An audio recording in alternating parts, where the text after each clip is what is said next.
voir si le retour image est impeccable. Le temps de regarder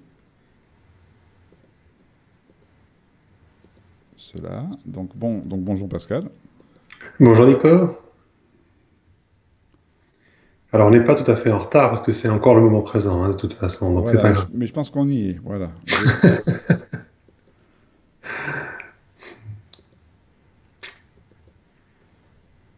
Alors, je pense qu'on y est.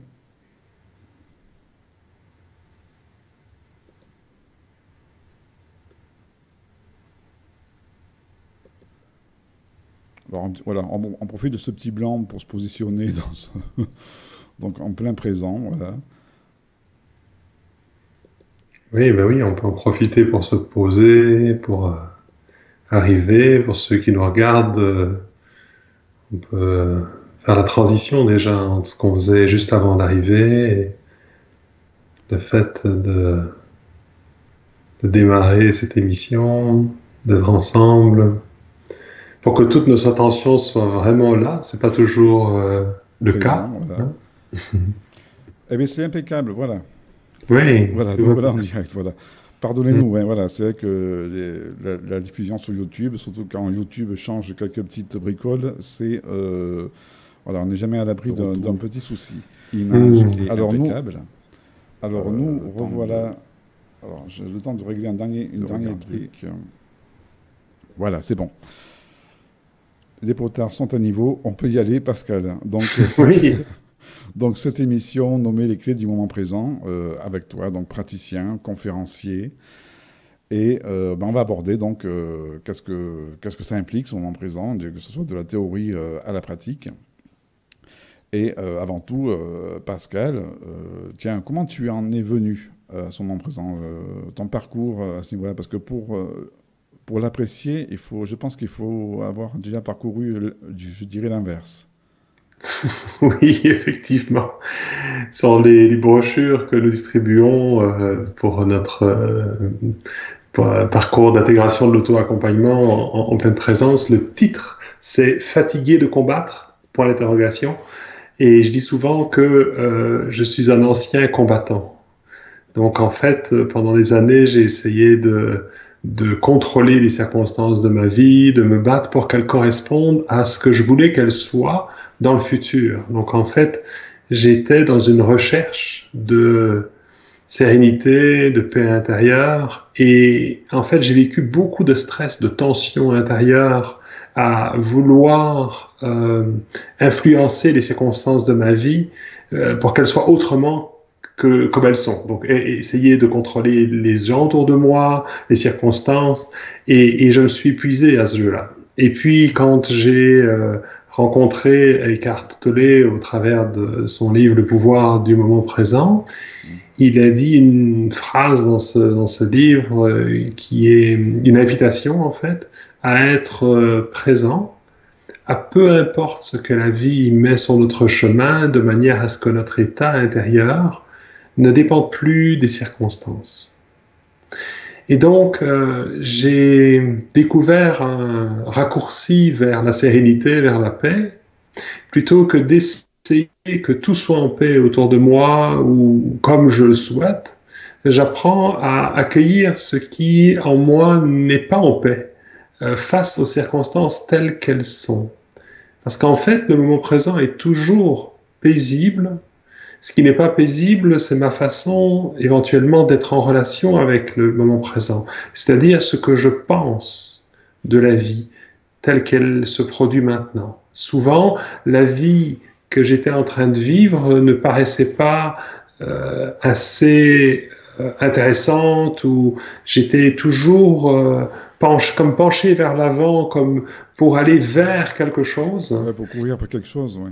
courir après quelque chose. Et donc, quand j'ai lu cette phrase, ça a été vraiment une révélation. Dans le fond, il n'y a rien à chercher plus tard.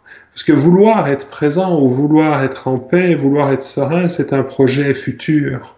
Alors que le seul endroit où on peut goûter à cette paix, à cette sérénité, c'est effectivement dans l'instant présent. Donc il y a un grand paradoxe là. Oui, c'est pratiquement, ce que tu as fait, c'est pratiquement un changement de paradigme, hein. C'est un changement de paradigme, on dirait intérieur. Complet, oui. On- Oui, Dans le complet. sens où il y a beaucoup de personnes, justement, et ça a été mon cas aussi, le cas de pas mal de personnes qui passent leur journée à penser toujours à ce qu'a été la veille et de penser ce que sera le lendemain. Et ne pas être dans le moment présent, moi je l'ai remarqué dans mon expérience, toujours être inattentif et étourdi, tu vois, à oublier les choses. Complètement. Mais c'est être C'est un symptôme, déconnecté hein. de la vie, en fait. Mm. Hein, et déconnecté de l'instant présent, c'est être déconnecté de la vie elle-même. Les gens parfois demandent, tiens, à quoi ça sert de vivre le moment présent? Pour moi, ça résonne comme si on me demandait à quoi ça sert de vivre, à quoi ça sert de se sentir vivant, à quoi ça sert d'expérimenter la vie. Hein, donc, c'est quand on est déconnecté de l'instant présent, on est déconnecté du vivant, on est déconnecté de la vie, on est dans une espèce de vie virtuelle que Oui, Eckhart Tolle appelle l'histoire de moi, qui se passe sur un fil du temps entre effectivement qu'est-ce que j'ai déjà réalisé, qu'est-ce qui me reste à faire pour aller là où je veux aller, et le jour où, hein, je ne sais pas si vous connaissez ça, j'avais beaucoup moi des jours où. Le jour où j'aurai suffisamment d'argent, le jour où j'aurai développé enfin des affaires parce que j'étais entrepreneur, le jour où j'aurai rencontré la bonne compagne, le jour où j'aurai enfin la maison qui me convient, et ainsi de suite. Et c'est toujours une quête future et on n'atteint jamais ce sentiment de complétude, de ce sentiment d'être au bon endroit, au bon moment, parce que forcément, on ne le trouvera jamais plus tard, on ne peut le trouver qu'ici et maintenant.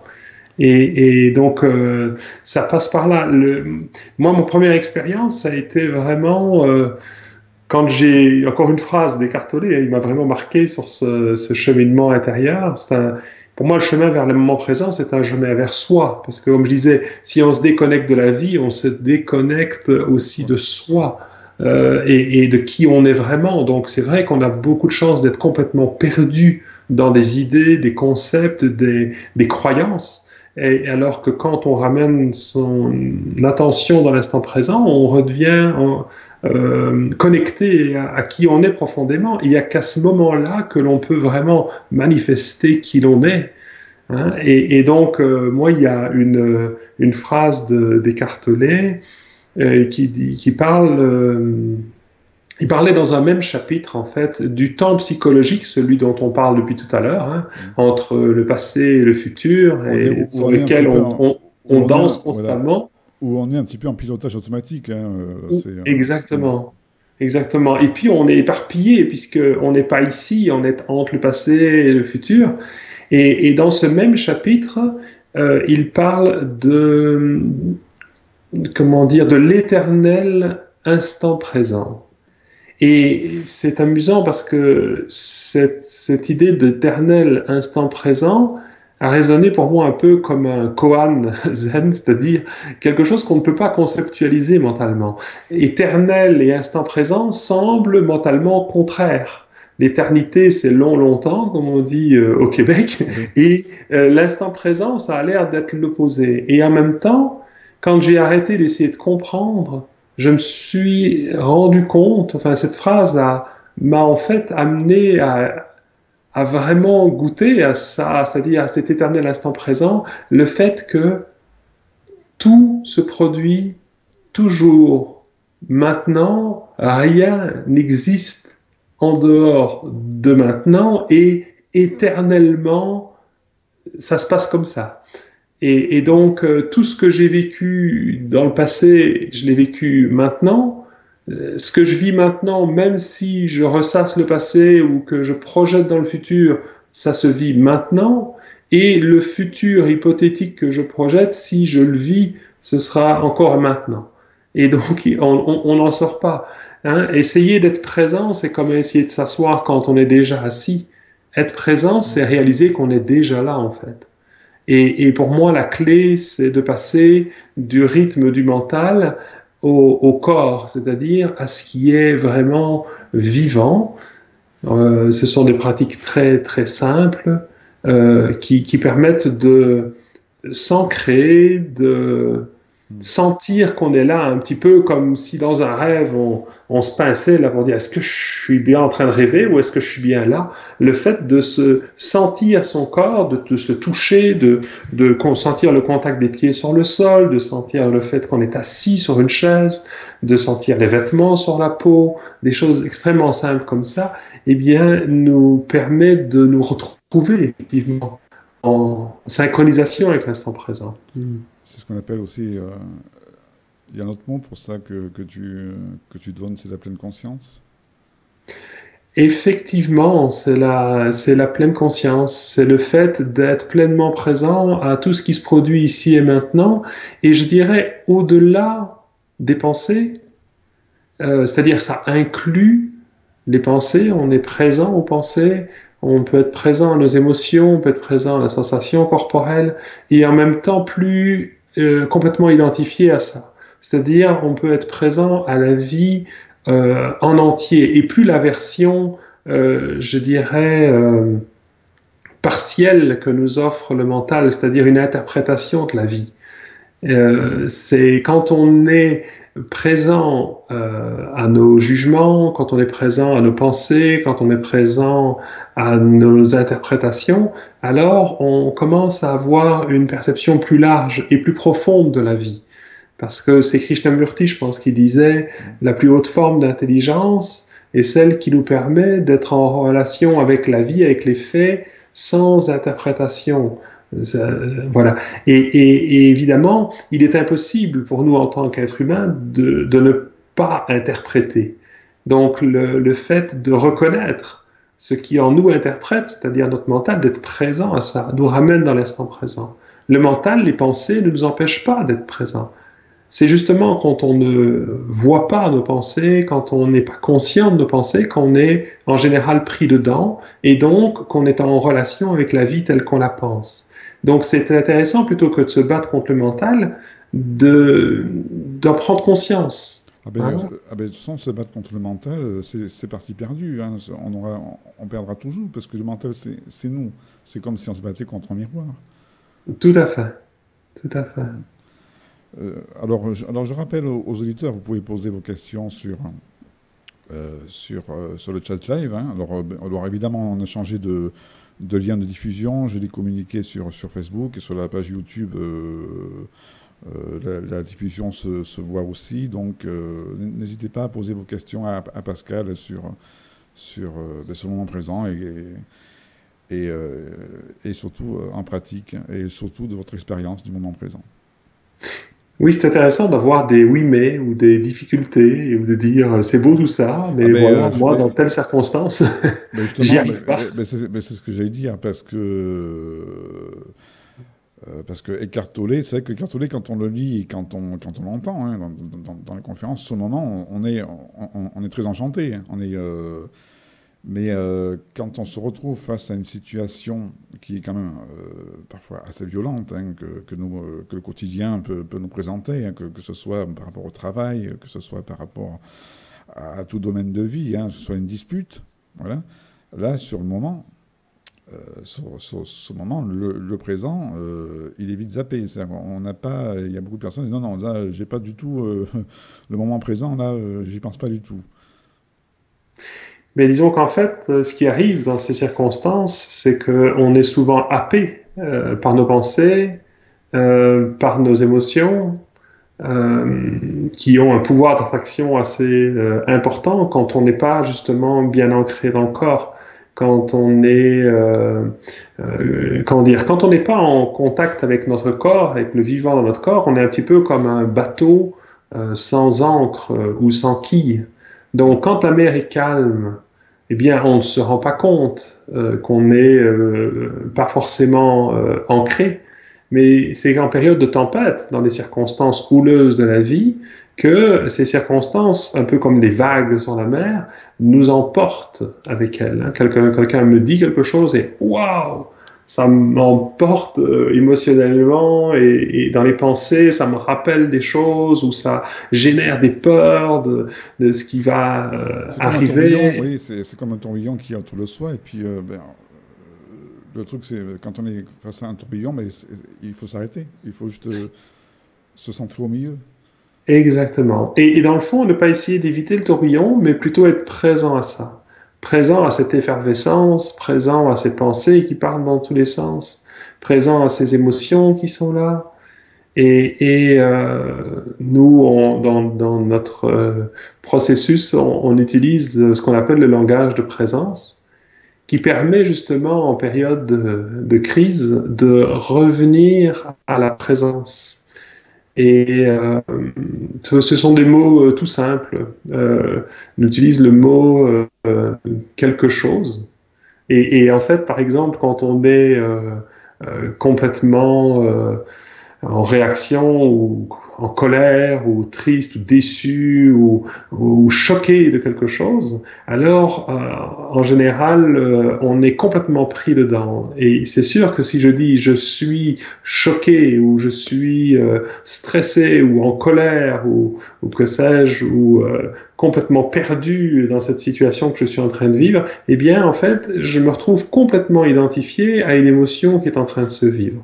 Le fait d'utiliser ce mot quelque chose, eh bien, permet de reconnaître que quelque chose est en train de se produire Oui, et d'être présent à cela. oui, Donc, on va, oui, par exemple, reconnaître intérieurement en disant, voilà, je ressens, ou quelque chose en moi est en colère.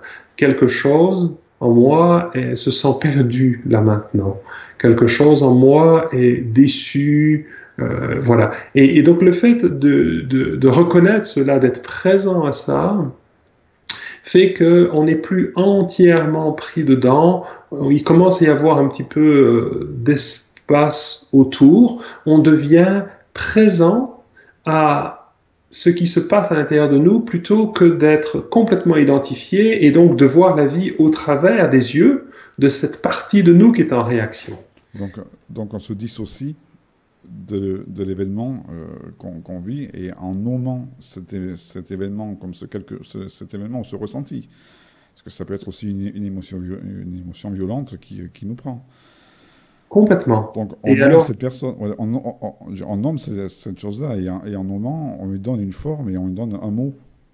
exactement, exactement. Donc on va vraiment reconnaître ce qui est en train de se produire à partir d'un espace plus large et qui est en fait la présence que l'on est. La plupart du temps, on est complètement identifié à notre ego, à notre mental, à notre personnalité, et c'est là qu'évidemment on est la proie de toutes les vagues, de toutes les tempêtes. Et devenir présent à ce qui se passe en nous, c'est un petit peu comme si on regardait la tempête, mais à partir de la plage. Donc on se met en mode observateur. C'est-à-dire qu'on se dissocie en fin de compte du mental pour atteindre on dirait un état que chacun nommera comme il veut, hein, le grand soi, le grand être, peu importe, mais un soi qui est observateur de ce qu'on vit, Exactement. Et sans s'en déconnecter, sans se c'est-à-dire déconnecter. sans le repousser, sans le distancier, juste se désidentifier. Voilà. Donc, et c'est assez direct. On a des témoignages, même on offre un petit cours gratuit, et dans ce cours gratuit, on invite justement les gens à essayer ça. À chaque fois qu'ils se surprennent à être identifiés à une de leurs émotions ou même à une pensée, à un point de vue sur quelque chose, de le répéter en langage de présence. Et donc, ça permet de faire la part des choses, c'est-à-dire entre ce qui est en train de se produire et la phrase complète qu'on utilise, c'est je ressens quelque chose Alors en c'est bien moi formulé. qui. En plus, c'est une excellente formulation parce que ce cours gratuit, moi j'invite les gens à le faire, je donnerai le lien, il n'y a pas de souci. Et évidemment, moi je l'ai expérimenté. Hmm, Et je l'ai expérimenté sachant que le mode observateur, voilà, se mettre en mode observateur, bon, je connaissais un peu, mais c'est vrai que on n'y pense pas à chaque fois. mais ta pratique avec la bonne formulation, ça donne plus de forme. Et c'est vrai que c'est en ayant fait, et c'est vrai que on profite mieux de ce mode observateur. On le sent Oui, mieux. Ne oui, serait-ce qu'en mettant la main ici, fait comme tu le dis, tu vois. tout à fait, tout à fait. Ça permet d'être à la fois présent à ce qui se passe en nous et conscient de qui on est quand on est présent à cela, de la présence que l'on est ou du soi. C'est vraiment une façon de revenir à soi quand on est perdu dans les circonstances de la vie ou dans nos émotions, dans nos circonstances intérieures. Et oui, c'est très concret. C'est pas une pratique pour se déconnecter de la vie, parce que moi, je connais, il y a plein de gens qui viennent dans nos parcours d'intégration et qui ont fait 10 ans de méditation, 30 ans de zen et qui ils se sont pas rendus compte jusque-là que ces pratiques, même si elles sont absolument extraordinaires, leur ont permis inconsciemment de se déconnecter de la vie, c'est-à-dire de s'offrir des répits, ce qui est déjà très bien évidemment, mais de ne pas pouvoir appliquer ça dans la vie de tous les jours. C'est-à-dire on se retrouve à un moment où on va faire une méditation, on va faire une pratique de zen, une pratique de pleine conscience, et ça va nous permettre inconsciemment de nous déconnecter de la vie. Et puis, après, une fois qu'on a terminé cette pratique, mais on revient exactement comme avant. Et souvent, les gens parlent de cette dualité, c'est-à-dire de cet écart très grand entre les moments de pratique et la vie de tous les jours. L'auto-accompagnement en pleine présence a pour but de faire le lien justement entre une pratique, c'est ce qu'Eckhart Tolle dit quand il parle d'amener cette qualité de présence dans la vie, dans le concret, parce que pour moi, ça n'a de valeur Dans que l'action, si voilà. ça peut vraiment, voilà, faire une différence dans notre vie tous les jours et que ce soit pas simplement une théorie ou une pratique dans laquelle on se repose Voilà, momentanément. voilà, Voilà. voilà, c'est un petit peu le problème avec ces pratiques, c'est que parfois c'est mal interprété des personnes qui disent, bon, moi là je suis en plein stress, j'ai pas le temps de me poser et de faire une séance zen pendant 10 minutes, il faut que je sois présent justement dans ce qui m'arrive. Donc on peut être, donc ce que toi tu donnes comme pratique, c'est qu'on est présent et centré dans le tourbillon qui se présente à nous, mais on est en même temps dans l'action. C'est-à-dire qu'on fait des choses, on agit. Tout à fait. Dans le mouvement, dans l'action, mais on n'agit plus identifié à ce qui réagit en nous, on agit à partir d'un endroit où on est posé, où on est présent à tout ce qui se passe en nous, comment dire, à l'agitation, à la panique peut-être, à tout ce qui peut être là, mais on n'agit plus à partir de ça. On est présent à cela et on se met en action consciente, c'est-à-dire à partir d'un endroit plus large, plus conscient des enjeux. Et d'ailleurs, je suis intervenu quelques fois en entreprise. Je fais aucune publicité pour ça. Vous verrez sur mon site internet, j'en parle pas, mais de temps en temps, des gens m'ont demandé de venir intervenir parce que quand on a des responsabilités importantes avec plusieurs personnes dans des équipes, qu'on est manager par exemple, il y a tellement de facteurs différents à gérer, il y a un tel niveau de complexité que le mental n'est pas capable de tout appréhender. Alors que quand on est en état de pleine conscience, on a une perception plus holistique, plus complète, plus profonde de la vie et de tous les enjeux. Notre corps a une conscience globale de ce qui se passe et il a une grande sagesse par rapport à ça que notre mental ignore. Et le fait de revenir à soi, c'est intéressant parce que dans notre processus, on appelle la première étape du processus, c'est entrer en présence, mais on l'appelle aussi entrer en soi. Mm. Pour nous, c'est la même chose. Entrer en présence, entrer en soi, c'est la même chose. Quand on est présent, on est en connexion avec soi, et quand on est en connexion avec soi, on est en connexion avec l'instant présent. Et donc le fait de faire ces pratiques de pleine présence, de pleine conscience, c'est se ramener à soi, se ramener à son intuition, à cette sagesse intérieure et à une perception beaucoup plus large de la vie. Et une perception, un peu de recul sur ce qui nous arrive sur le moment. Exactement. Mais parfois, en plus, il y a des surprises. C'est que, comme tu le dis dans la pratique, quand vous faites, si tu veux, enfin, c'est comme tu veux, on peut expliquer en résumé ce que tu proposes dès qu'on est face à quelque chose qui se présente à nous et qui nous perturbe. Et dans la pratique, c'est vrai que moi, en l'ayant pratiqué, donc, c'est vrai qu'il y a parfois quelques surprises qui viennent des événements. Tout à fait. Parce que en fait, on ne souffre pas de ce qu'on pense. On se fait souvent des idées sur les raisons pour lesquelles on se sent d'une certaine façon ou sur les raisons pour lesquelles les choses se passent comme elles se passent. Et quand on prend le temps de s'arrêter, quand on prend le temps de vraiment écouter ce que la vie nous communique au travers des événements extérieurs ou au travers de ce qui réagit en nous, alors il y a des grandes révélations, oui. Il y a vraiment des surprises. Moi, je sais que, par exemple, j'ai enquêté pendant plus de 15 ans sur un mal-être que je ressentais quand j'étais en relation et j'ai fait des thérapies, j'ai participé à plein de stages et j'étais persuadé que ce mal-être était en lien avec la relation avec mon père ou quelque chose que j'avais hérité de lui.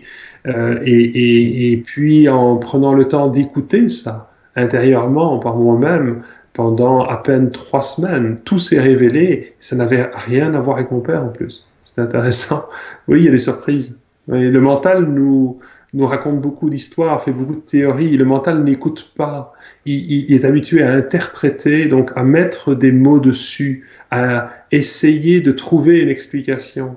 Alors que si on veut cette explication, si on veut comment dire, recevoir la connaissance de ce qui se vit, eh bien, il faut apprendre à s'arrêter et à écouter. Écouter autant ce qui se passe en soi que les mouvements, les circonstances de la vie. En fait, pour moi, la vie, tout ce qui arrive parle sans cesse de nous, parle sans cesse de soit nos conditionnements. En voyant ce qui arrive dans notre vie, ça nous montre ce qu'on a besoin de voir pour nous libérer, en fait. Et en écoutant ce qui se produit à l'intérieur de nous, eh bien, d'une part, on devient de plus en plus conscient de nos conditionnements, de nos blessures, de nos identifications, et on devient de plus en plus conscient aussi de qui on est véritablement et profondément.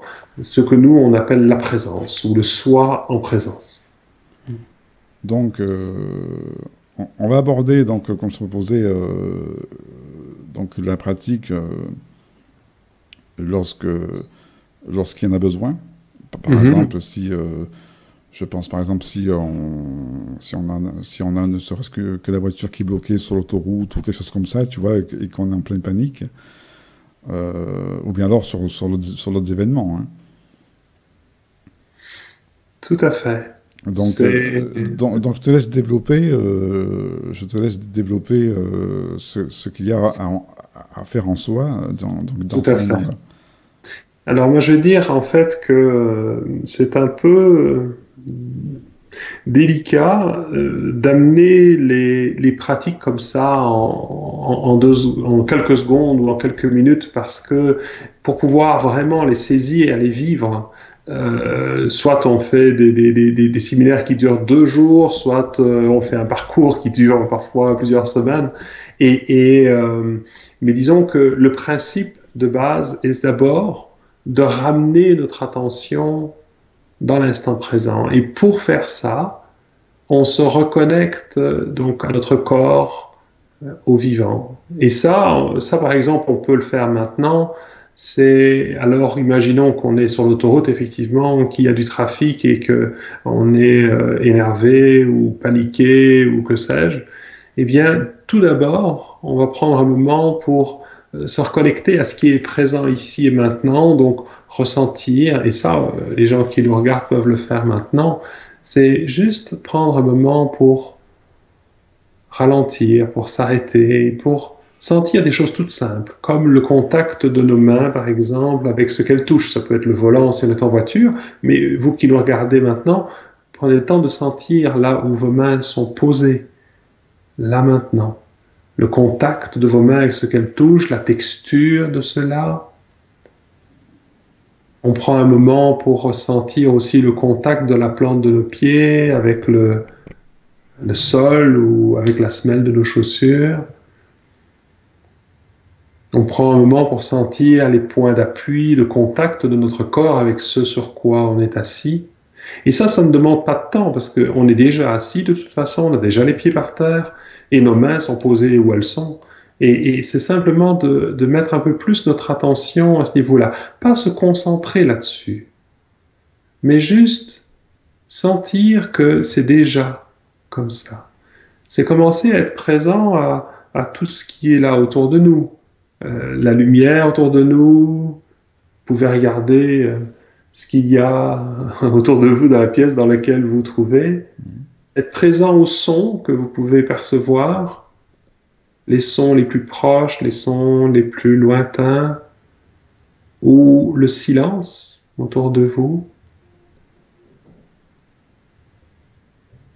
C'est prendre un moment pour entrer en soi, c'est-à-dire ramener notre attention ici et maintenant dans tout ce qui est vivant, palpable. On peut se servir aussi de notre respiration, par exemple. Prendre le temps de sentir la respiration qui est en train de se faire maintenant. Il ne s'agit pas de se concentrer et de penser à notre respiration. Mais alors que je suis en train de vous parler, vous pourriez en même temps simplement ressentir le mouvement de la respiration qui est en train de se faire. C'est sa respiration. Voilà, tout simplement. Et ça ne demande pas de s'arrêter, ça demande de choisir où on met notre attention pendant un instant, dans la sensation de l'air qui rentre dans le nez, puis de fraîcheur quand j'inspire, chaleur et humidité quand j'expire, et pas de le faire rapidement ou théoriquement, vraiment prendre le temps. Sentir les mouvements dans le thorax, dans le ventre. Et là, on peut peut-être sentir que, alors qu'on est toujours en train de parler ou d'écouter ou de regarder une vidéo, il y a quelque chose qui est en train de ralentir un petit peu, comme un rythme en tout cas. L'endroit à partir duquel on vit tout ça, on peut aussi observer nos pensées. Il y a peut-être quelque chose d'agité ou quelque chose qui est préoccupé en nous par rapport à des choses qu'on a vécues pendant la journée, ou alors on est préoccupé par la question qu'on a posée ou ce qui va venir après, et on peut être présent à ça aussi. Tiens, quelque chose en moi là se sent préoccupé, je vois ça. Ou quelque chose en moi est inquiet un petit peu maintenant, qui se dit, je ne sais pas si je vais arriver moi à faire ça, à ramener mon attention dans mon corps. Peut-être qu'on a du mal à faire ça. Moi, j'ai essayé de faire ça pendant des années, j'y arrivais pas parce que je ressentais pas mon corps. Donc, il y a toutes sortes de techniques que l'on transmet pour stimuler le corps, pour permettre de se connecter plus facilement au corps, parce que même se connecter au corps, ça peut être une activité mentale. C'est quand on dit je dois être en connexion avec mon corps, je me concentre en fait sur mon corps. Et en fait, c'est beaucoup plus simple que ça. C'est le fait simplement de se sentir vivant. Ouais. Oui, là, c'est plus... oui, il faut dissocier le mental du corps. Et en fin de compte, c'est un vrai travail sur les émotions qui se fait, sur les émotions et sur le ressenti. Surtout au niveau de ce nœud qui se produit ici, au niveau du plexus. Hein. Je pense que c'est le cas de pas mal de personnes quand elles se sentent... le mot est pour là, quand elles se sentent nouées Et oui, par, et ça, par une situation. Tout à fait. Et ça, c'est intéressant par rapport à l'exemple que tu disais. Je suis sur la route, il y a du trafic, je vais peut-être être en retard. Et effectivement, quelque chose en moi est stressé ou anxieux. C'est quoi la manifestation dans l'instant présent de ça, pour pas en faire un concept? Eh bien, effectivement, souvent, c'est quelque chose comme un nœud dans l'estomac ou au niveau du plexus ou une boule dans la gorge ou un poids sur les épaules, ou une impression de ne pas pouvoir respirer pleinement, comme une oppression. Hein. Et le fait d'aller reconnaître ça, bien effectivement, nous permet de ne plus être identifié à ça. Quand je dis « je suis anxieux », c'est comme si tout mon univers était anxieux.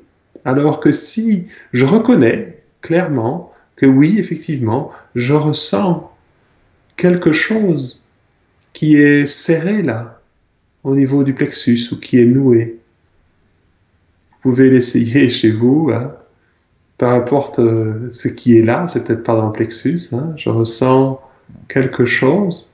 Ça peut être à la gorge aussi, hein, parfois. Voilà, qui est serré, qui est noué, qui est lourd.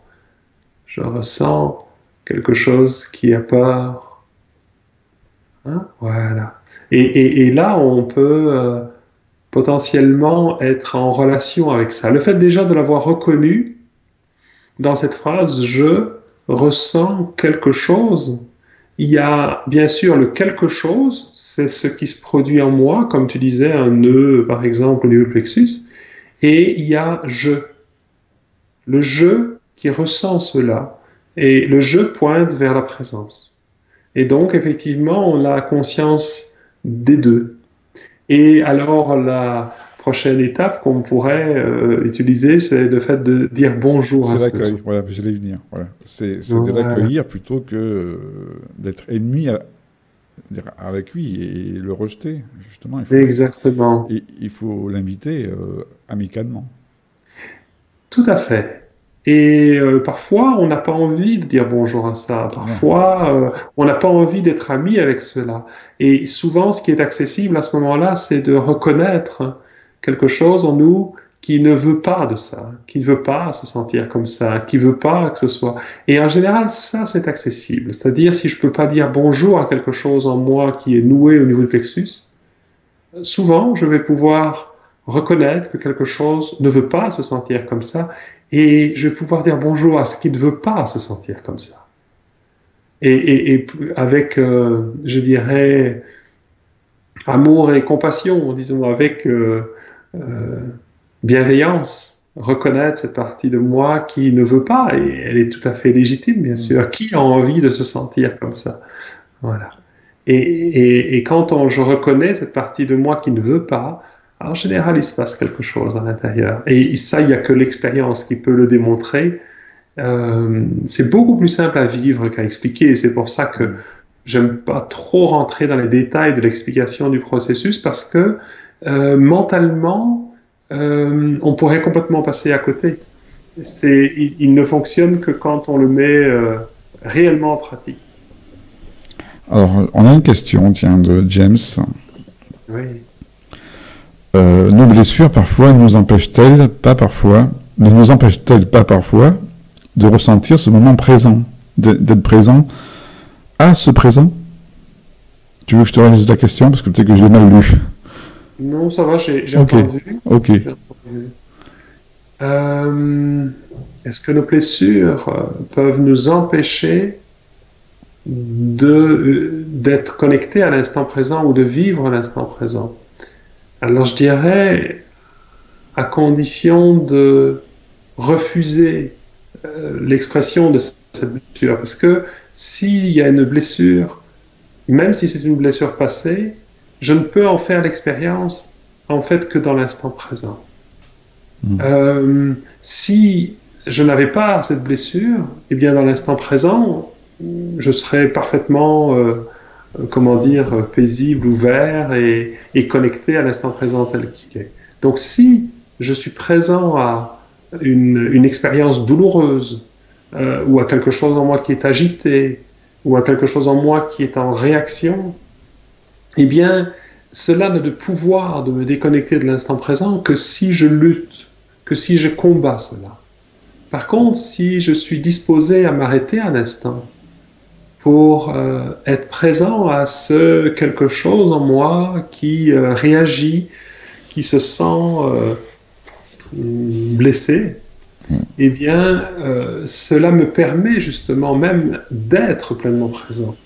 Ça pourrait même être une clé pour entrer en présence. En fait,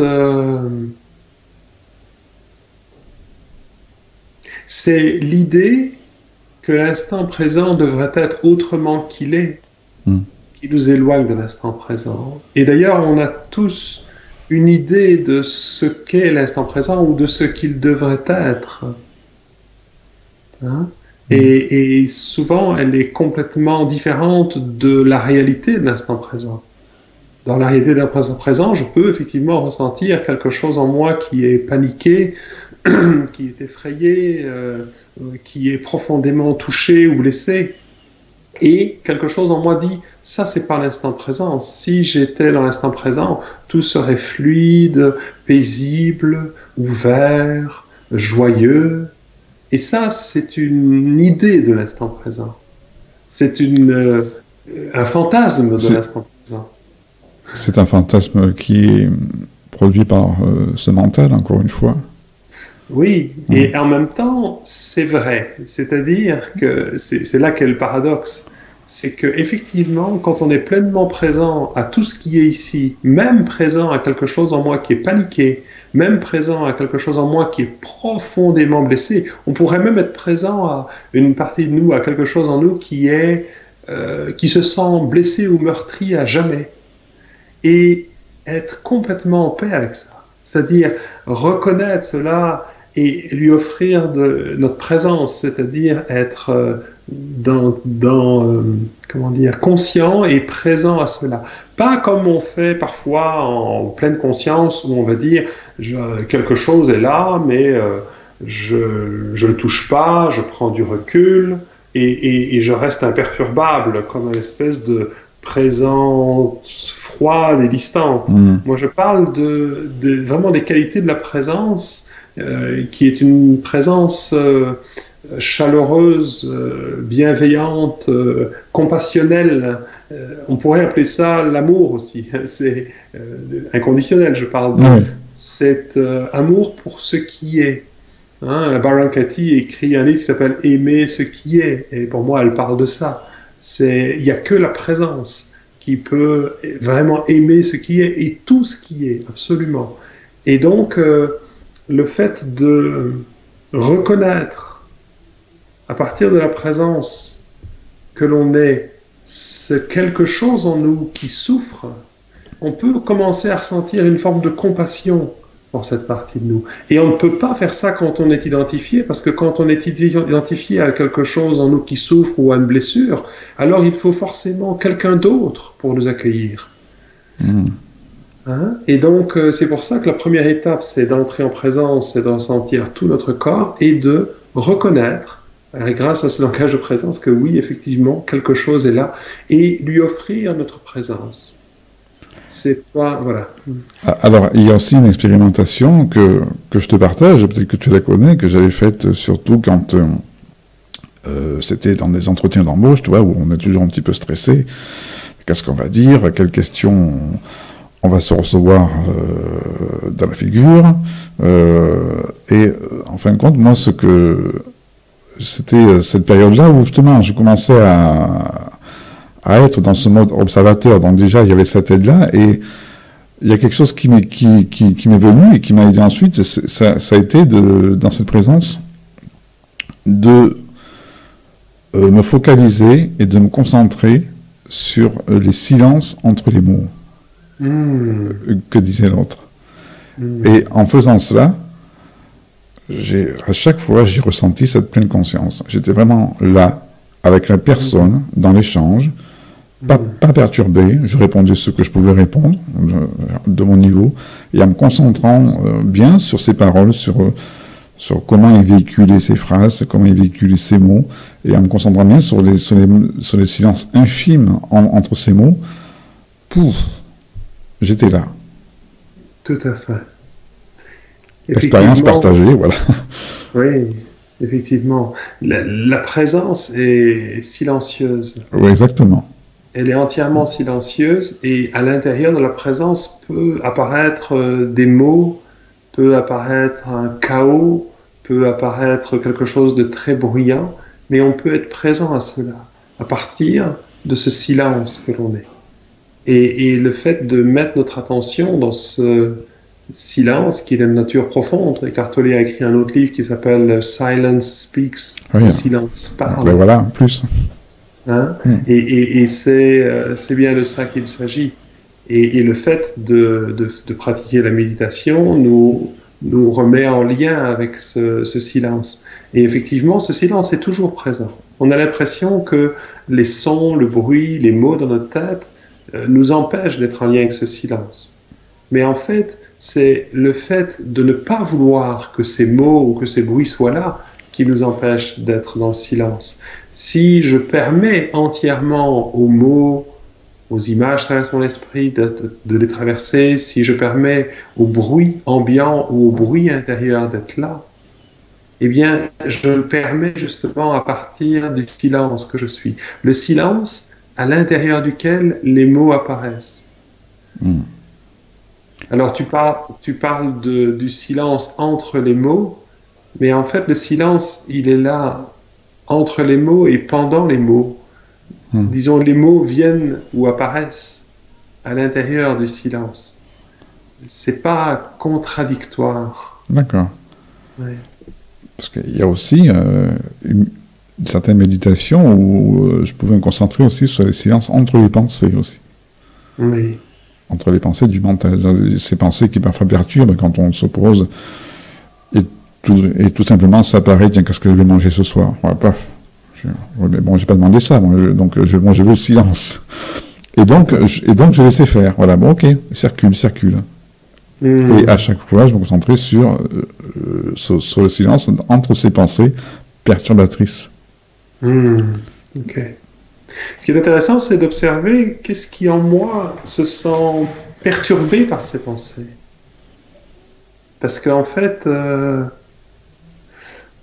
c'est permettre aux pensées d'aller dans leur libre cours fait qu'on n'ajoute plus rien.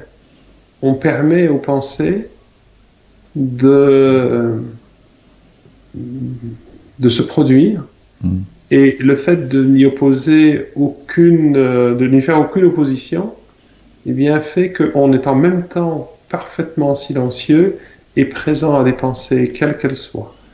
Elles ne sont pas, pour moi, elles ne sont pas opposées. Les pensées font partie de l'instant présent, même si ce sont des pensées qui projettent dans le futur par rapport à des choses qui nous traversent, qui n'ont rien à voir avec ce qu'on est en train de vivre, ou que ce soit des choses qui ressassent le passé. Ça se produit aussi dans l'instant présent. Donc, si on est présent à ça de la même façon qu'on serait présent à un oiseau qui traverse le ciel, sans rien y opposer, alors on est pleinement présent.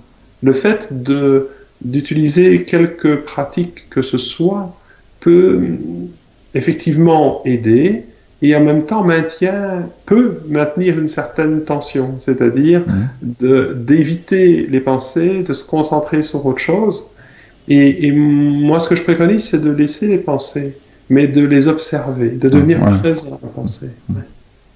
J'ai vu que l'image... Est-ce que l'image est figée? Chez moi, l'image est figée. Non, chez moi, non. Non, ça va? Okay. Voilà, ok.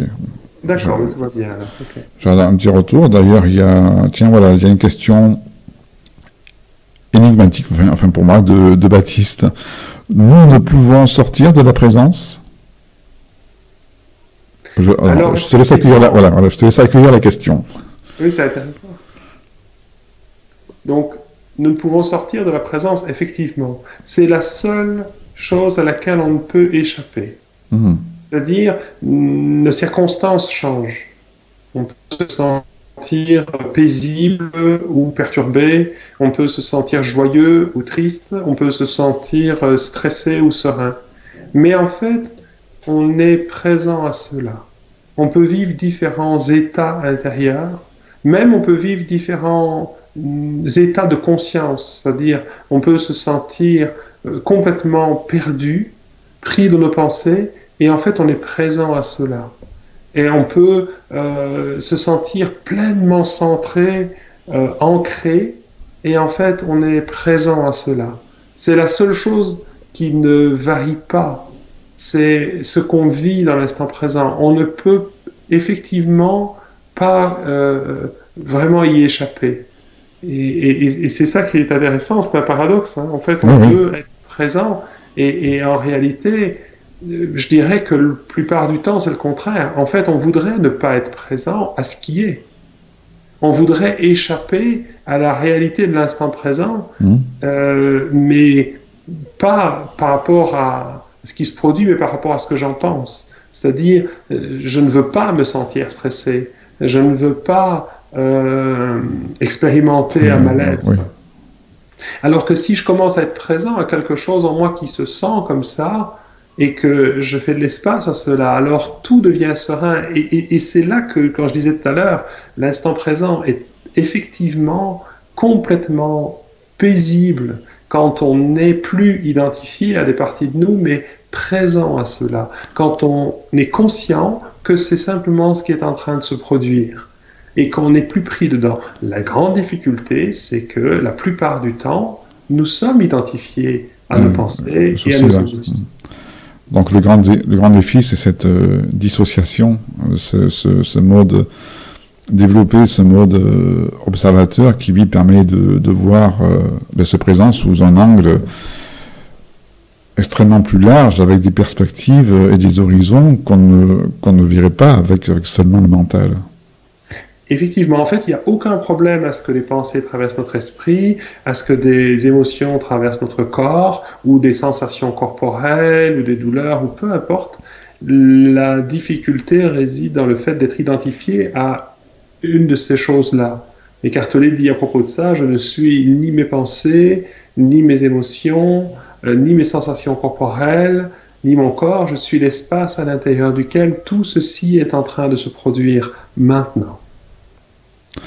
Ça peut être bien interprété, parce que certains peuvent l'interpréter. Donc, il dit que je me dissocie donc du corps, donc c'est rejeter le corps, alors que voilà, tu vois, ça peut être certains peuvent mal l'interpréter, enfin, de cette manière-là, alors que justement, ce corps avec ses émotions, tout comme les pensées, il faut savoir l'observer et dire tiens, voilà, là ça monte là, complètement. Ça fait ça, alors ok, ça fait, voilà, tu vois, c'est se mettre dans cette observation-là. On parle d'accepter entièrement notre humanité, parce que c'est sûr que si on se dit que vivre l'instant présent, c'est quand il n'y a plus de pensée, quand il n'y a plus d'émotion, alors ça va arriver un jour, hein, il n'y aura plus de pensée, plus d'émotion, mais on sera dans une boîte en bois. Ouais.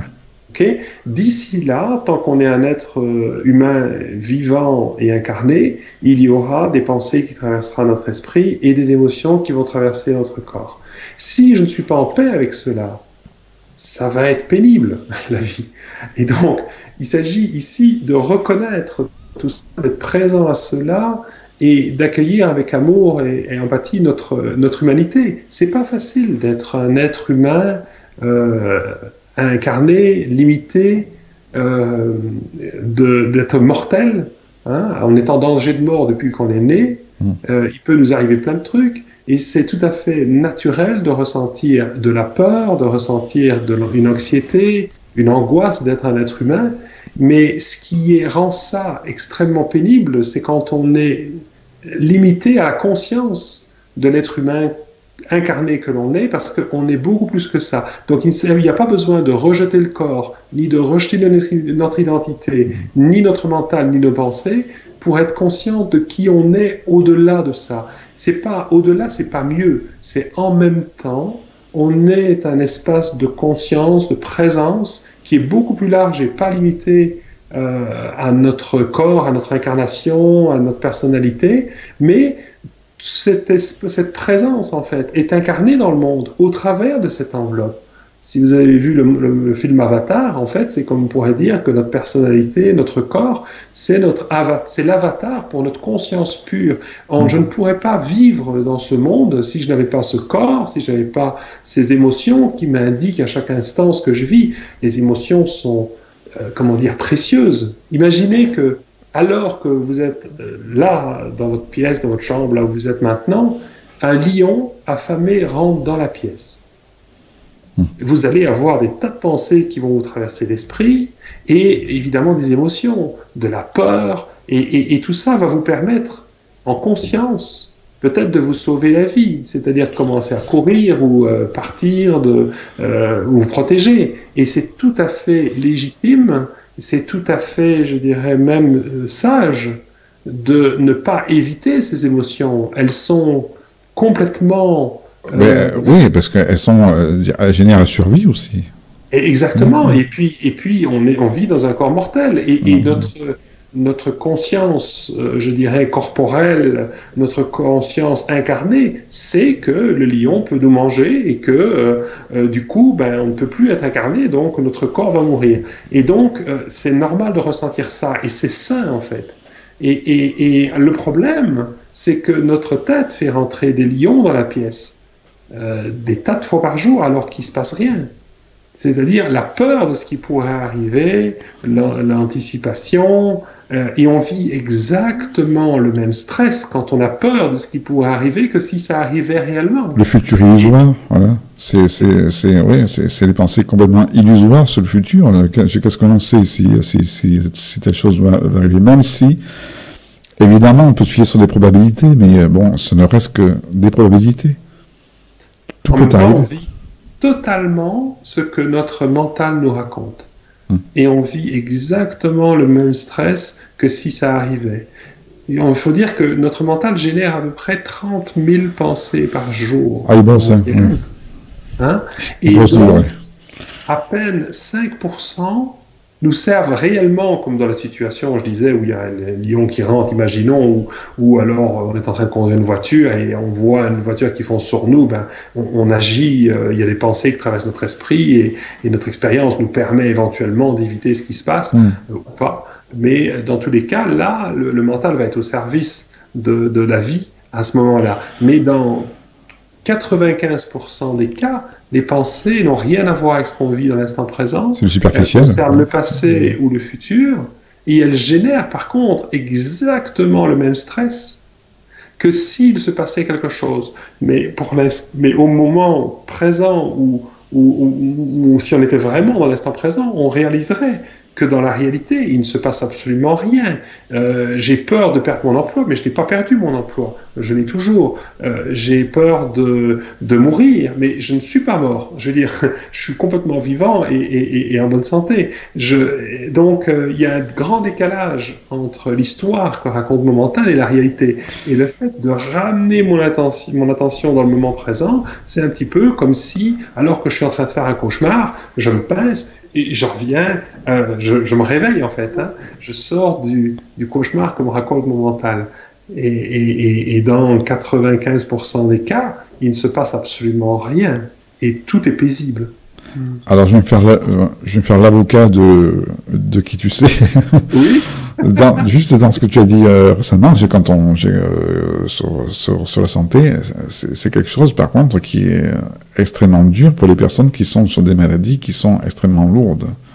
Tout à fait. Voilà, donc là, c'est vrai qu'après, il y a sûrement une autre manière de gérer. Là, on est sur une explication sur des événements qui sont, on va dire, moyennement graves. Oui, mais alors on peut aller avec quelque chose de très concret. Nous avons actuellement dans notre parcours quelqu'un qui est atteint d'un cancer du foie et qui a eu des complications. D'accord. Et c'est une personne, quand je l'ai connue, qui était évidemment et de toute façon très légitime, en proie à de très grandes peurs. Et c'est tout à fait légitime et naturel en tant qu'être humain de dire, qu'est-ce qui va m'arriver, comment je vais... Et puis c'est même plus que la peur de mourir, c'est la peur de dégénérescence du corps, de laisser ses proches seuls. Il y a des tas de peurs qui viennent. Maintenant, il y a, et ça il en a témoigné parce que ça fait quelque temps maintenant qu'on chemine ensemble, et il a réalisé que dans le fond, il a souffert de ce qui a été mis en évidence de façon magistrale, évidemment, par sa maladie, en fait, toute sa vie. C'est-à-dire, il a souffert de l'appréhension de ce qui allait arriver. Et là, maintenant, c'était tellement puissant que ça l'a obligé, je dirais, à sortir de ces schémas d'anticipation, d'appréhension, et de, justement, ne plus endurer tout ça, et devenir présent à ce quelque chose en lui qui a peur de mourir, devenir présent à ce quelque chose en lui qui est évidemment et légitimement inquiet. Il ne s'agit pas de dire je ne vais plus être inquiet. Mais c'est déjà bien qu'il ait accueilli ce travail-là, parce que c'est quand même, il faut être d'un courage, d'un grand courage. Oui.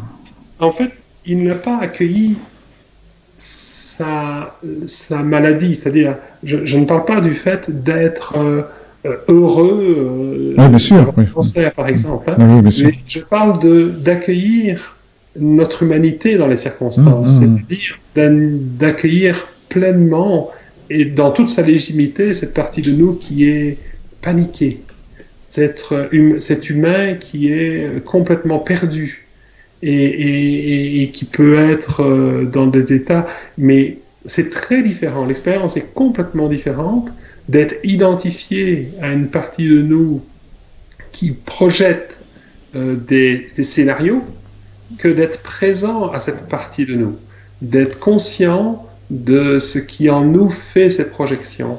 Et donc on se ramène dans l'instant présent, et dans l'instant présent, eh bien oui, le cancer est là, mais il n'est ni mort, ni en train de laisser ses proches, ni tout ce que son mental projette.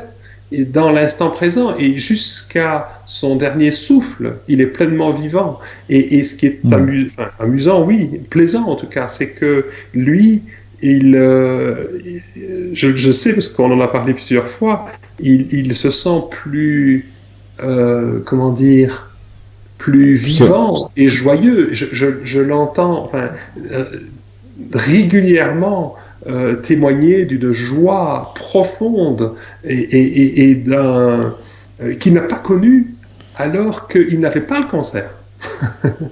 Et c'est pas une fausse joie, parce que justement, il y a parfois chez certains une certaine hypocrisie avec eux-mêmes. Dire oui, bon, t'en fais pas, chez moi tout va bien. Nanana. Ah non, c'est le contraire. Alors qu'il y a, ouais, voilà, alors qu'il y a. C'est le contraire. C'est une joie de pouvoir accueillir pleinement et entièrement et de façon très authentique la panique, la peur, l'angoisse profonde, la tristesse. C'est de pouvoir se sentir pleinement vivant dans toute son humanité et d'avoir de l'espace pour ça. Ne pas être pris dedans et arrêter de se nier. C'est une expérience très puissante. Oui, bien sûr. Surtout, il y a un beau témoignage de ça dans un livre de... Comment elle s'appelle encore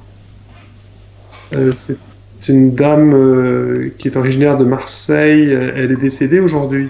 Ah. Comment elle s'appelle encore Oh, ça va revenir. Enfin, là, je sais pas le nom en tête. Oui, ça va revenir. Voilà. Mais elle a écrit un livre qui s'appelle Le Fragment d'une vie. Je ne me souviens plus. Mais en tout cas, elle fait un très beau témoignage justement de vivre une maladie incurable, mais en n'étant plus justement identifié à ce qui réagit, mais en la vivant à partir de la présence. Et c'est pas du tout un déni. C'est pas du tout un déni. C'est pas du tout le fait de dire je vais bien, tout va bien, ou de non, c'est d'être vrai. Et je dirais même que Eckhart Tolle en parle. C'est quand on est conscient qu'on peut mourir, et même quand la mort est potentiellement proche, que l'on prend conscience aussi du précieux de la vie. Parce qu'on peut vivre en pleine santé et complètement déconnecté de la vie. Et ce n'est pas enviable du tout, même si on est en pleine santé.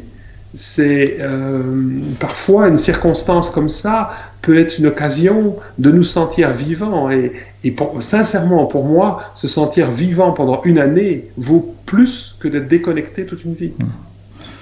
Mais c'est très fort. Je pense que c'est très parlant cet exemple-là sur la santé, parce que justement, certains pourraient dire, oui, donc votre truc du moment présent, c'est bien quand on se porte bien, qu'on se permet le luxe, voilà, de travailler sur ça. Or, c'est quand on t'entend dans cet exemple de cette personne, dans cette maladie, ça montre à quel point ça peut aider et nous grandir dans ce qu'on vit, dans l'épreuve. Et puis, il n'y a pas que la maladie, il y a des souffrances relationnelles. Moi, j'ai vécu quelque chose de très difficile par rapport à ma fille dans la dernière année et j'ai heureusement, ça a pris du temps, hein, c'était pas évident, mais j'ai pu accueillir ce qui en moi a profondément souffert de la situation que j'ai vécue et avoir un peu de recul et donc d'amour et d'empathie pour l'humain en moi qui souffre dans les circonstances et pouvoir être vrai avec ça. Pas une façon de ne pas vivre mes émotions, mais au contraire, une façon de les vivre pleinement, de pleurer quand je suis triste, de hurler quand je suis en colère, d'être complètement vivant et pas justement déconnecté comme un du sage ou que sais-je, sais pas moi. Exprimer ses émotions, ça, c'est quelque chose qui n'est pas interdit aussi. Si j'ai envie, voilà, je vis cette situation, bon, je me centre, je me mets en mode observateur, mais voilà, si j'ai envie de hurler, enfin, si je suis dans un endroit qui me permet de hurler, eh bien, j'hurle. C'est aussi bien d'exprimer et de mettre en dehors une émotion ou tout simplement. C'est juste, hein, c'est juste et bon de laisser nos émotions s'exprimer. Parce que si on n'exprime pas nos émotions, en fait, elles s'impriment en nous. Donc, toutes nos émotions, ce que Cartelet appelle le corps de souffrance, est en fait la somme de toutes les émotions non vécues qui sont restées imprimées, cristallisées à l'intérieur de nous. Chaque fois qu'on a une occasion de vivre une émotion, en fait, on lui permet de s'exprimer. S'exprimer, c'est lui permettre de se libérer, en fait. Et si vous vous dites, tiens, moi je sens quelque chose en moi qui est coincé, je voudrais m'en libérer, je voudrais me libérer de ma colère, je voudrais me libérer d'une tristesse profonde que je ressens en moi depuis 10 ans, eh bien j'ai une bonne nouvelle pour vous. Ça n'attend que ça. C'est-à-dire, ce dont vous voulez vous libérer se présente à l'intérieur de vous. Et chaque fois que ça se présente, en fait, c'est une occasion de le laisser se libérer. Mais souvent, quelque chose en nous résiste à ça, ne veut pas que ce soit là. Voudrait être plus joyeux, voudrait se sentir zen alors qu'on est en colère. Et donc, on ne permet pas à cette colère de s'exprimer. Et s'exprimer, dans le cas d'une colère, ce n'est pas crier sur quelqu'un ou sur l'autre, c'est laisser exprimer cette émotion à l'intérieur de nous, ou même vers l'extérieur, mais il n'y a pas besoin qu'il y ait un objet à notre colère, de crier sur quelqu'un. On peut laisser cette frustration sortir. On peut exprimer aussi d'ailleurs aussi, il y a certains qui expriment par l'art aussi, par la peinture, c'est que tout moyen est bon pour exprimer sous une forme, une émotion qui s'ancre un petit peu trop, quoi. Et nous savons tous, à l'intérieur de nous, les moyens qui nous conviennent le mieux. Il y a des gens qui vont sentir le besoin, effectivement, de crier. Il y en a d'autres qui vont ressentir le besoin d'écrire ou de peindre ou que sais-je, ou de composer de la musique. Mais tout ça, nous, on dit dans le processus, c'est vous l'expert. C'est vous qui savez mieux que personne sur cette terre. Il n'y a personne qui est sage ou expert et qui sait mieux que vous. Et c'est le ressenti intérieur qui vous indique la bonne chose. C'est-à-dire que vous sentez que ce que vous faites vous fait du bien, eh bien, c'est que ça correspond à ce qui est juste pour vous. Oui, c'est qu'on est aligné avec. Voilà. Exactement. Oui. Tiens, il y avait une question, alors c'est un peu calme, mais il y a une question de James. Si je comprends bien, il faut alors seulement accueillir? Alors, il faut accueillir, c'est pas forcément évident, ça, hein, parce que c'est pas quelque chose que l'on peut faire sur commande. Mais effectivement, il s'agit de simplement reconnaître ce qui est là et de l'accueillir, c'est vrai. Et en même temps, on peut être confronté au fait de ne pas pouvoir l'accueillir. On a beau vouloir, c'est comme si on disait à quelqu'un ben écoute, t'as juste à l'accueillir. Tu dis, bon, t'es bien gentil, mais j'arrive pas à accueillir. Donc, ce qu'on peut faire, c'est reconnaître ce qui est là dans l'instant présent, c'est-à-dire qu'il y a une émotion ou une circonstance de vie qui est là, et je ressens quelque chose en moi qui trouve ça tellement difficile, ou quelque chose en moi qui ne peut pas ou qui ne veut pas accueillir. C'est comme si, par exemple, je ne sais pas, on parlait tout à l'heure d'expériences extrêmes, mais c'est comme si on disait à une maman qui a perdu un enfant, accueille, mais ce serait inhumain. Ce qu'on peut l'inviter, il y a manière de le dire aussi, oui, voilà. Il y a aussi la manière de formuler. De toute façon, quelle que soit la manière, si on demandait à une maman qui vient de perdre son enfant, tu devrais accueillir, en expliquant toutes sortes de théories spirituelles, comme quoi tout est beau et tout bien dans la vie, ce serait de ne pas tenir compte du fait qu'on a un être humain en face de nous et qu'elle a des émotions, qu'elle est triste, qu'elle est peut-être complètement dévastée. Et donc, ce qui est à accueillir, c'est ça pour moi. C'est pas le fait que son enfant est décédé, c'est que quelque chose en elle est complètement dévasté, quelque chose en elle est complètement perdu, quelque chose en elle est révolté, et d'être en vérité avec ça. Et de dire bonjour à ces parties d'elle qui sont complètement... comment dire dévasté. Mais oui, ben oui. Et curieusement, c'est le fait de reconnaître cela et d'ouvrir un espace d'amour et d'empathie, de compréhension pour cette humanité, eh bien, c'est guérissant. C'est contrairement à je devrais être zen dans les circonstances. Spirituellement, je suis tellement élevé que je ne devrais pas pleurer. C'est pour moi se couper de notre humanité. Et notre humanité, il n'y a rien de plus divin que ça. Pour moi, il n'y a pas d'idée du fait... Enfin, toutes les histoires qu'on raconte sur le fait d'être éveillé, d'être... Alors justement, c'est très bien que tu mettes un petit peu... que tu aies ta parole libre là-dessus et que c'est une manière à toi de serrer un peu les vis, parce que c'est vrai qu'il y a certaines personnes qui sont parfois extrêmement haut perchées avec cette vision-là du zen. Ah, mais tu as perdu les enfants, mais si c'est arrivé, c'est que ça devait arriver, tu vois, il faut que ta vie soit zen. Non, à un moment donné, ce genre de discours, c'est pas possible. Nico, ça peut faire partie du chemin, à un certain moment, quand on a tellement souffert de notre expérience. Mais sur ce moment-là du deuil, voilà, sur ce moment-là du deuil, c'est pas possible alors oui, on peut essayer, mais de toute façon, même ces personnes qui sont haut perchées pendant un moment, moi-même je l'ai été, sincèrement. Ah, moi aussi, il n'y a pas de souci. Voilà, c'est ok, ça fait partie de l'expérience de vie. D'avoir souffert de son incarnation, de vouloir se déconnecter, de vouloir justement être haut perché pour ne plus souffrir. J'ai pratiqué ça. Et en même temps, la vie, je dirais, se charge de nous ramener dans la réalité. Voilà. Tu vois, et avec bienveillance. Parce que le but de la vie n'est pas de se déconnecter de la vie, c'est de la vivre pleinement, de l'embrasser entièrement. C'est je vais dire, si la conscience a choisi de s'incarner, c'est pas pour regretter d'être incarné et vouloir de nouveau ne pas être incarné et de vivre à côté de sa vie. C'est de vivre pleinement. Eckhart Tolle parle de l'art de vivre entre les deux mondes.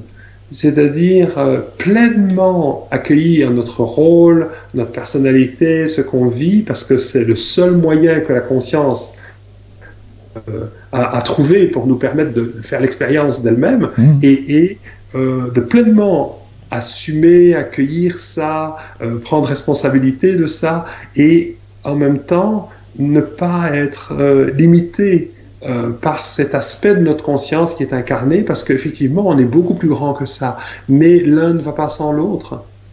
Et donc, pour moi, il faut aller au-delà, enfin, pas il faut, j'aime pas dire ça, mais il s'agit peut-être d'aller au-delà de soit je suis un être humain complètement identifié et en souffrance et en réaction, soit je suis complètement déconnecté. Il y a la possibilité d'être à la fois incarné et conscient de la présence et du soi, de qui on est profondément. Les deux sont intimement liés et le lien entre les deux, c'est notre corps. Oui, c'est au centre, oui. C'est ce qui fait le lien. Oui, complètement. Il y a une sagesse là qu'on a tendance à ignorer dans notre monde où on va très vite, où notre attention est tout le temps orientée vers l'extérieur et on est déconnecté. Moi, j'ai envie de dire que majoritairement, les êtres humains souffrent d'être déconnectés de leur corps. Oui, mais c'est d'être, dans une sorte de semi-conscience, hein, c'est-à-dire ils sont dans une sorte de roue libre de la vie du quotidien. C'est-à-dire, bon, alors, hier j'ai fait ça, demain il faut que je fasse ça, bon là il faut que je fasse ça. Mais, voilà, c'est une sorte de semi-conscience, mais même d'inconscience. Exactement. Et là, on parle de revenir du faire à l'être, en fait. Hein. D'arrêter d'essayer d'être quelqu'un. Et d'être tout simplement. Voilà, et d'être simplement qui on est, tel que l'on est. Voilà. D'ailleurs, tiens, quand tu parlais de la santé, ça me faisait penser aussi à cette autre expérience que je te partage. C'était je devais pratiquer une anesthésie générale que je redoutais, mais vraiment de tout mon corps. C'est quelque chose qui me faisait extrêmement peur par rapport à des schémas, voilà, autres. Et c'est vrai qu'au moment du bloc opératoire, c'est tellement monté en puissance que ça ne pouvait que redescendre. En gros, j'ai dit, bon, voilà, lâche tout, t'es là. Lâche tout, voilà. Et le fait d'avoir tout lâché, il s'est produit justement ces petites choses qui sont de l'ordre de la surprise. Tu vois, quand on procède à cette pratique-là, de la pleine conscience du corps, qui fait qu'en rentrant dans le bloc opératoire, je suis tombé sur un anesthésiste qui était un plaisantin, qui avait un sens de l'humour absolument remarquable. Je ne vais pas dire donc ce qu'il s'est dit, mais le fait est que juste avant le sommeil artificiel, je me suis mis dans le sommeil artificiel avec le sourire. Moi, ce que j'aime dans ton témoignage, c'est quand tu dis que c'est tellement monté en puissance qu'à un moment donné, je n'ai pas eu le choix de lâcher. Exactement. Hein? Et quelque part, c'est le pouvoir de l'inconfort. Tant qu'on est dans une zone de confort par rapport à notre souffrance, c'est-à-dire que tu redoutes ça, même si tu ne fais pas opérer, quelque chose en toi a cette appréhension, mais le jour de l'opération, quelques minutes avant l'anesthésie, alors là, ça devient extrêmement puissant. Et là, tu ne peux plus, je dirais, endurer cette peur. Tu es conscient de ça, tu vois toute l'ampleur qu'elle prend, et sa puissance fait que tu es quelque part obligé de lâcher prise.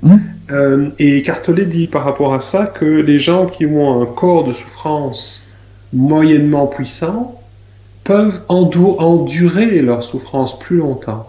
Quand on vit des expériences puissantes, des expériences de grande souffrance ou de grande peur, eh bien parfois ces expériences peuvent nous amener à nous libérer finalement et à faire une expérience qui va nous surprendre.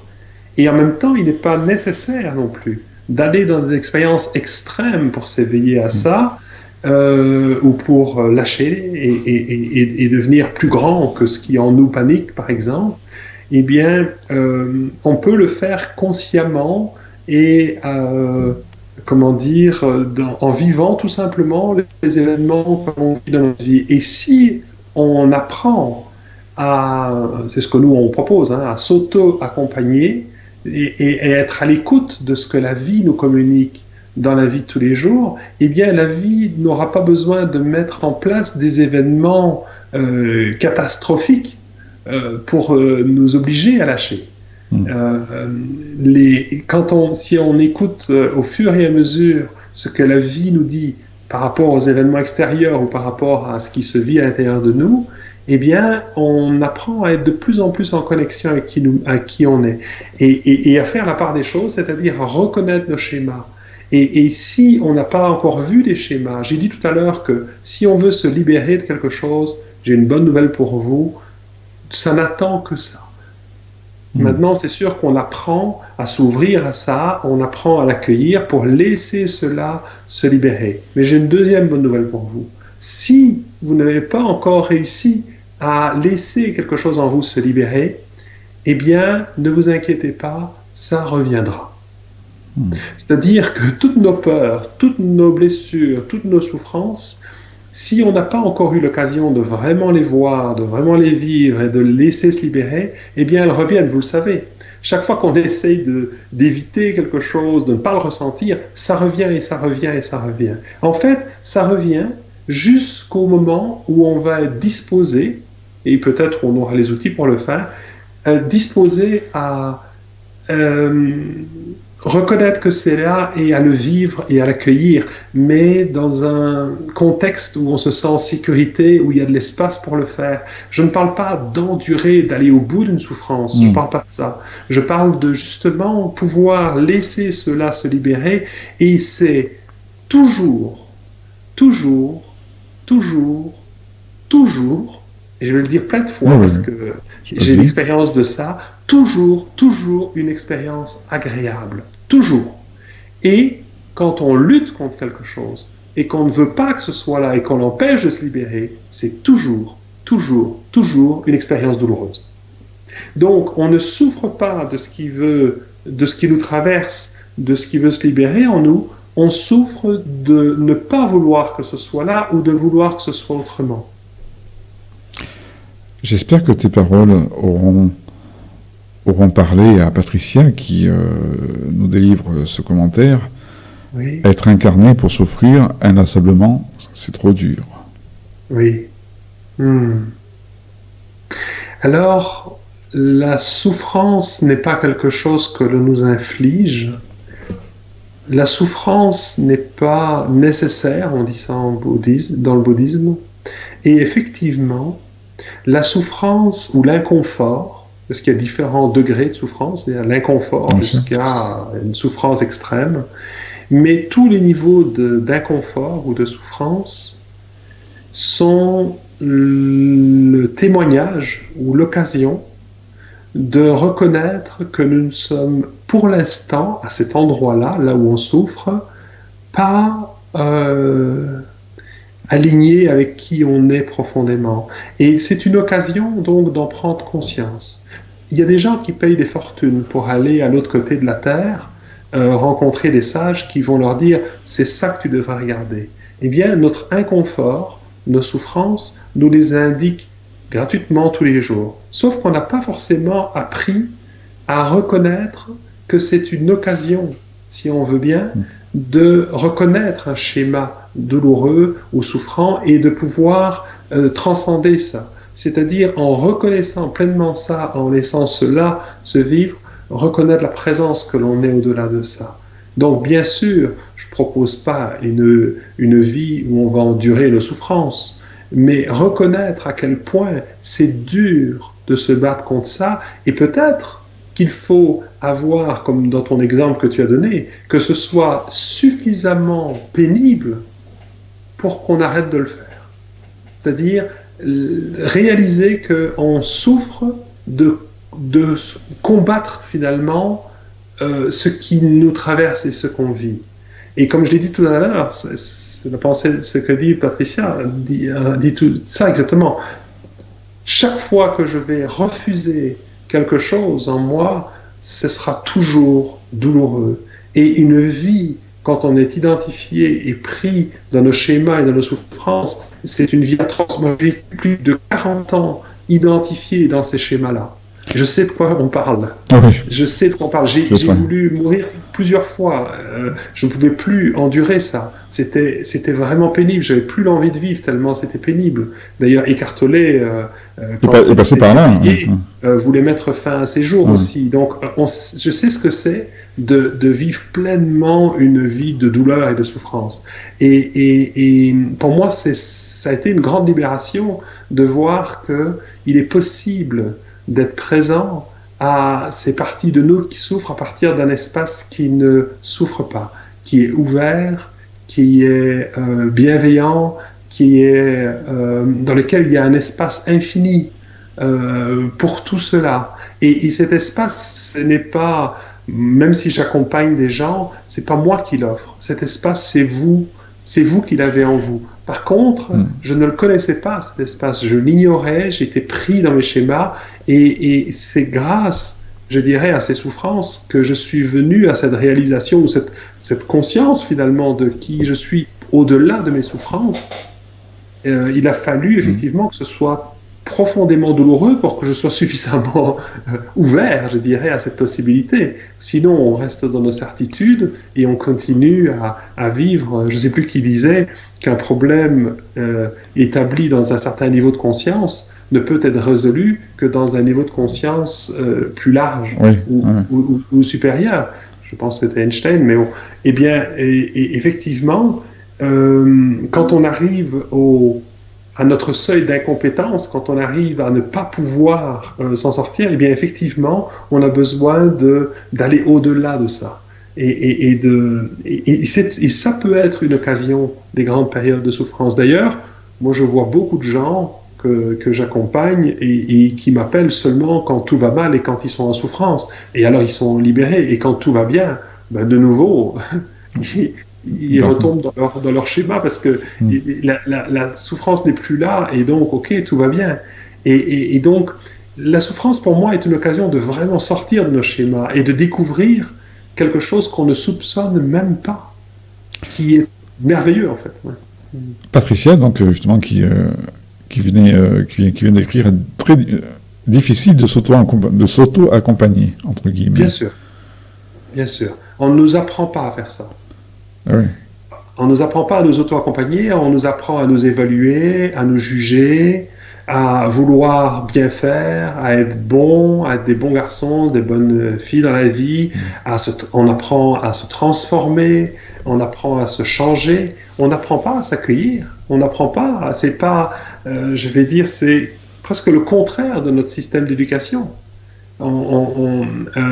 Et effectivement, par contre, ça s'apprend. Hein. Et moi qui vous parle, je me suis battu contre moi-même, je le répète, pendant plus de 40 ans. Donc, la première fois d'ailleurs qu'on m'a invité à ça, je me suis dit, mais ils sont fous quand j'ai entendu parler d'accueillir mes émotions alors qu'elles étaient douloureuses. Je me dis, mais ils sont masochistes, c'est pas possible. Parce que j'avais l'impression que d'accueillir ces émotions, c'était souffrir, vraiment entrer dans la souffrance. Eh bien non.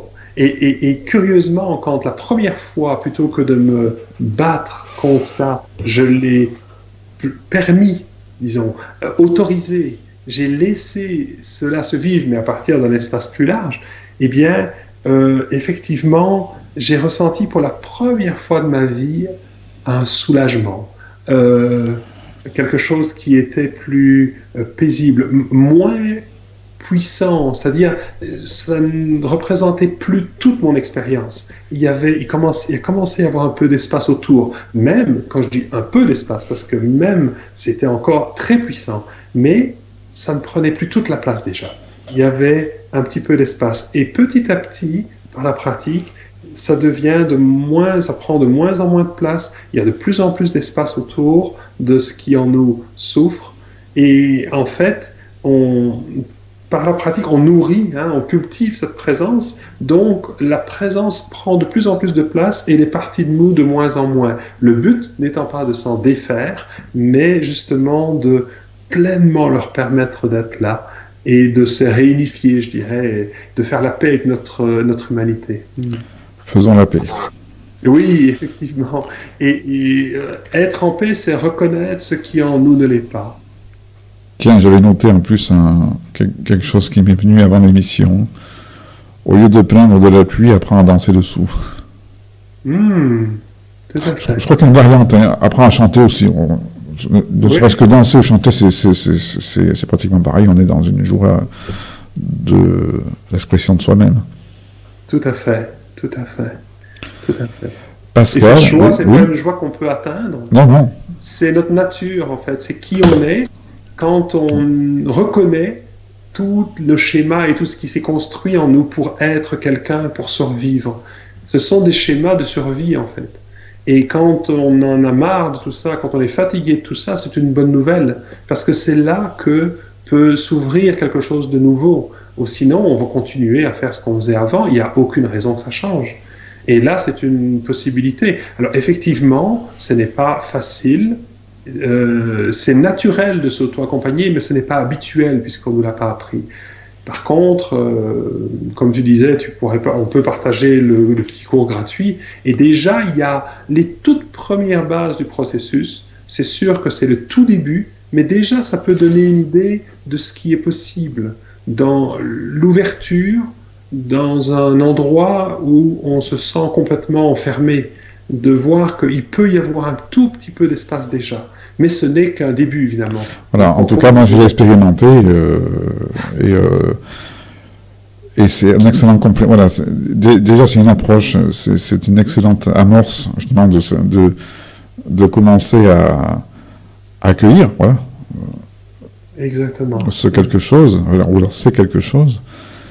Et dans cette expérience, oui, ça a généré des choses intéressantes et aussi des surprises. Donc on invite donc les personnes. Alors justement, j'allais parler justement pour en conclure cette émission de ton éventuelle actualité.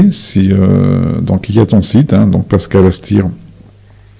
Déjà on tape Pascal Astir sur le moteur de recherche, on trouve de suite, hein, il n'y a pas de souci. Oui, voilà. okay. Et je crois qu'il y a deux sites. Non, il y en a qu'un seul. Oui, il y a deux sites. Ah oui, ok, d'accord. Parce qu'il y a pascalastir.com, donc c'est Astir avec un H, H-A-S-T-I-R.com, et puis il y a aussi le site autoaccompagnement.com en un mot, autoaccompagnement, voilà. Et là-bas, c'est sur ce site que vous trouverez le cours gratuit dans le segment gratuit. Justement. Voilà, voilà. En plus, c'est intéressant parce que ce que tu laisses justement la dynamique du temps s'installer dans ces cours-là, c'est en 5 jours. 5 jours pour commencer à faire cette annonce à dire avec soi-même. Le premier jour, on fait quelque chose, le lendemain, on exploite encore autre chose. Et c'est bien que tu prennes le temps comme ça, parce qu'il y a beaucoup de personnes justement qui tombent dans le piège de vouloir tout de suite. Ça prend quelques jours pour commencer à en faire l'expérience et en même temps, ça ne demande pas tant de temps que ça parce que lire le cours, ça prend 15-20 minutes maximum. Oui, voilà, oui. Et puis, tout de suite, il y a une pratique à mettre en pratique pendant 24 heures jusqu'au lendemain et c'est 5 jours, 5 leçons, 5 pratiques concrètes qui s'ajoutent les unes aux autres. Et on a des témoignages absolument merveilleux de gens qui disent qu'il y a déjà des changements importants dans leur vie avec cela. Et en même temps, c'est vraiment les toutes premières bases parce que nous, on accompagne les gens dans un parcours d'intégration. Comme Patricia disait tout à l'heure, ce n'est pas facile à faire par soi tout seul. On n'est pas toujours non plus encouragé par notre entourage à aller dans ce sens-là. On nous ramène souvent plus dans les schémas habituels. Et là, on offre aussi un parcours d'intégration où, avec tout un groupe, des gens qui font exactement le même cheminement de semaine en semaine, on apprend à mettre ça en pratique dans notre vie de tous les jours, à revenir sur nos expériences, sur ce qui a été difficile, compliqué, ce qu'on n'arrive pas. Et c'est comme ça qu'on apprend finalement. Hein. C'est dans la vraie vie. Le vrai parcours, c'est la vie. C'est l'expérience. C'est tout simplement de vivre l'expérience. C'est ça que je trouve vraiment bien sur ces 5 jours. C'est quoi premier jour, faites ceci, vivez l'expérience d'une journée. Et ensuite, voilà, le second jour, continuez à vivre l'expérience. Et au bout de 5 jours, vous verrez.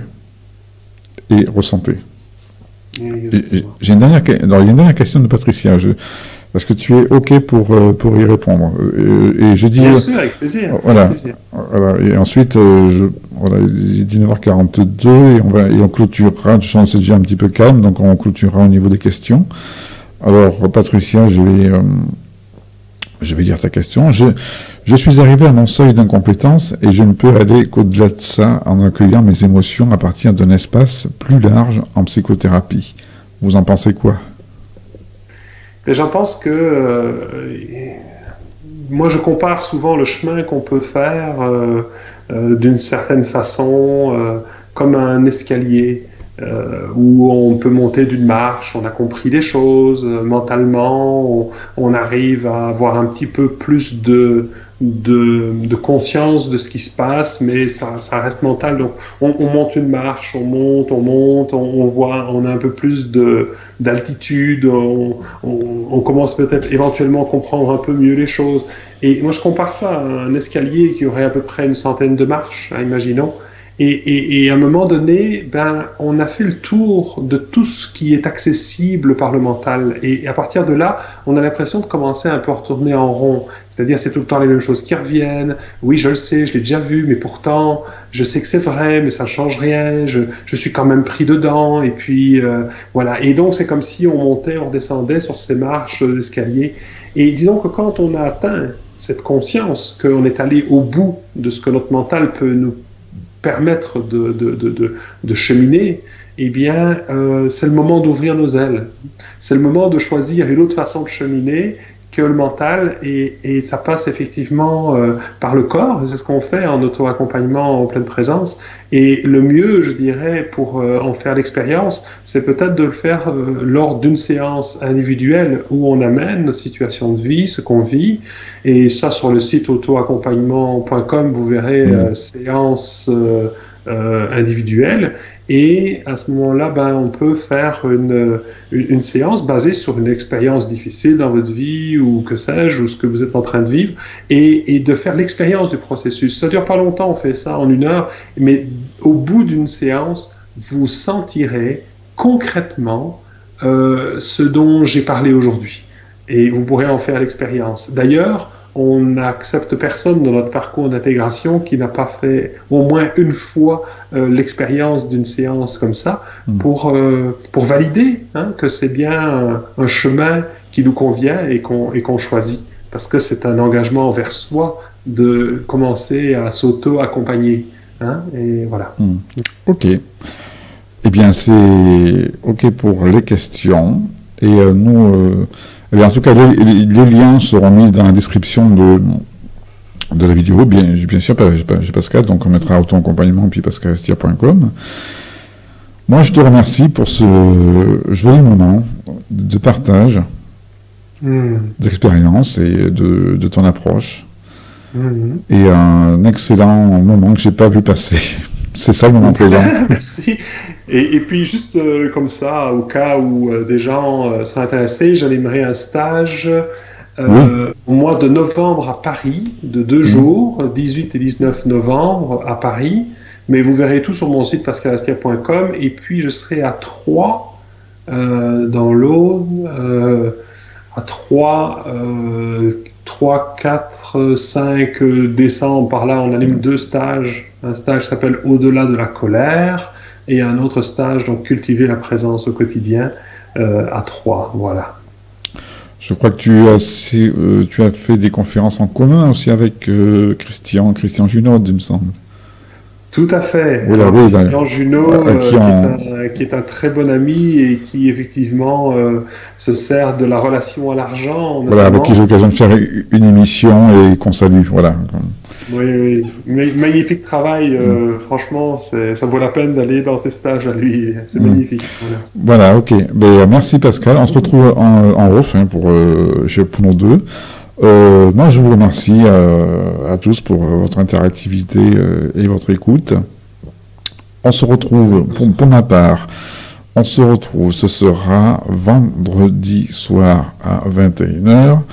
On change d'orientation, on change de thématique et on s'envole vers l'espace. Ce sera Olivier Burette, professeur d'histoire, qui nous racontera la conquête de l'espace. Jusqu'aux Merci étoiles. Nico, hein. Merci pour cette opportunité de rencontrer les gens au travers de ton émission. Merci Pascal, à toi. Merci.